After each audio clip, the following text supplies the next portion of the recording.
Dr. Sunny, bakit pagiging teacher ang napili mong maging profession? One thing that inspires me to become a teacher is the ministers in the PMCC Fourth Watch. I see how they gave their life to the education ministry, and that inspires me to become a teacher.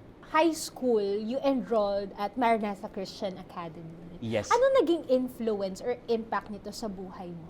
I was shocked with the culture of National Christian Life College here in Marikina, formerly the Maranatha Christian Academy. Nakakatuwa dahil yung mga teacher ay ramdam mo yung malasakit nila. They teach us in a biblical way. At doon na-open yung mind ko na, I need God.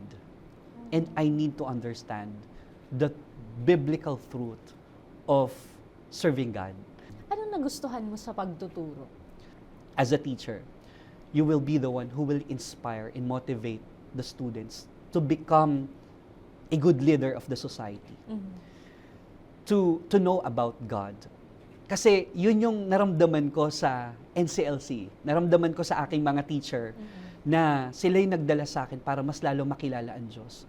At ang guro, siya ang pangunahing huhubog sa kaisipan at pananaw ng mga bata na hindi lang sekular ang kailangan natin.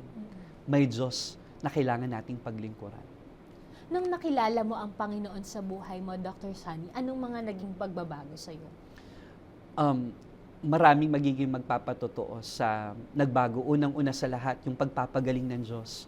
Kasi nung nandito ako sa NCLC, way back 2004, I was diagnosed as tuberculosis. Masasabi kong parang pwede nang bawian ng buhay. Pero biyaya ng Panginoon nung makilala ko ang Diyos, napagaling ako ng Panginoon.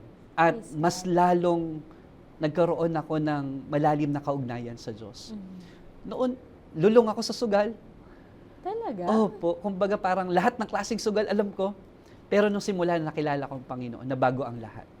At nagpapasalamat ako na ito ang nagdala sa akin para patuloy na mag-pursue sa pagtuturo.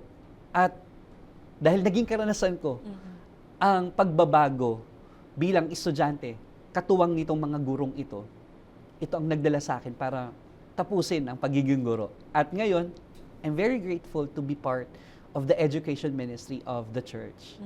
At doktor ka din Biyaya sa ng field ng Panginoon. education. Yes. Ano ang gusto mong tumatak sa mga estudyante mo na habang ikaw ay guro nila?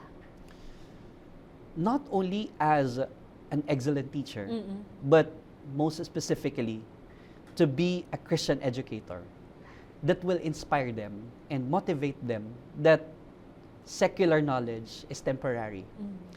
But serving God and knowing God is definitely a long-lasting impact, not only here in the world, but in heaven. Of course, may challenges, pero may mga victories. Ano-ano yung mga naging achievement mo during your serving sa education ministry? At the same time, professor ka din sa university. Yeah. At Urdaneta City University, I'm designated as the Director for External Affairs and Linkages, the same time the International Relation Officer. And in the church ministry, I was the academic consultant of National Christian Life College and Maranatha Christian Academy. What inspires me to move on and to continue my profession as a teacher in the education ministry and in the secular field? First and foremost, the apostle, the late apostle Arsenio Tan Ferriol, together with Evangelist Leticia Santos Ferriol, who is the directress of NCLC MCA school system. I saw their passion and commitment to serving God. Yun yung nagdadrive sa akin na I will continue even I have the secular work outside the church, but I am persistent to move and to help the education ministry, the entire school system.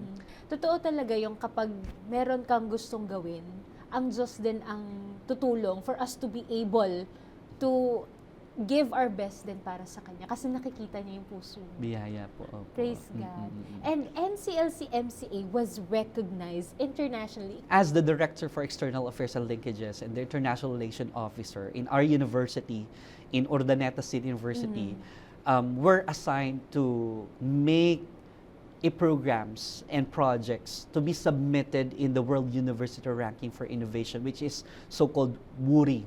What inspired me to help the National Christian Life College, our education ministry sector, is that through the inspiring commitment and leadership of Dr. Leticia Santos Ferriol.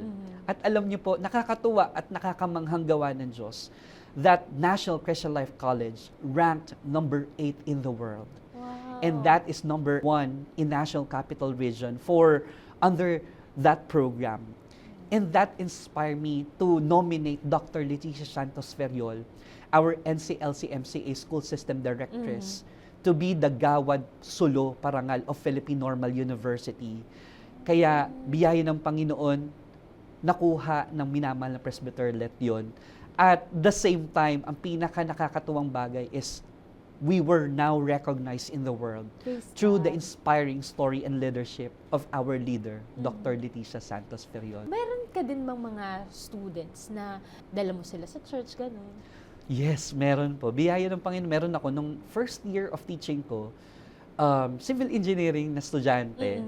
Then, yun, biyaya ng Panginoon na siya ay nakapaglingkod at nakapag-sacrifice din as a teacher. Ay, wow. Being a civil engineer. Oo. Then, nag-shift siya as a teacher. And he sacrificed himself to the education ministry more than 2 years. Then, ngayon po, biyaya ng Panginoon, siya ay fully pledged na public school teacher na po. Wow.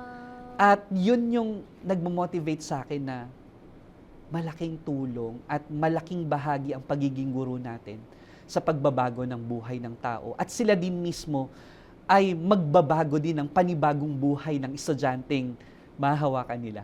Parang nagpapasa-pasa lang. Yes, a ripple effect of being a teacher. And I think I was destined to be an educator. Not only an educator, but a Christian educator. Thanks for watching. Subscribe for more exclusive videos.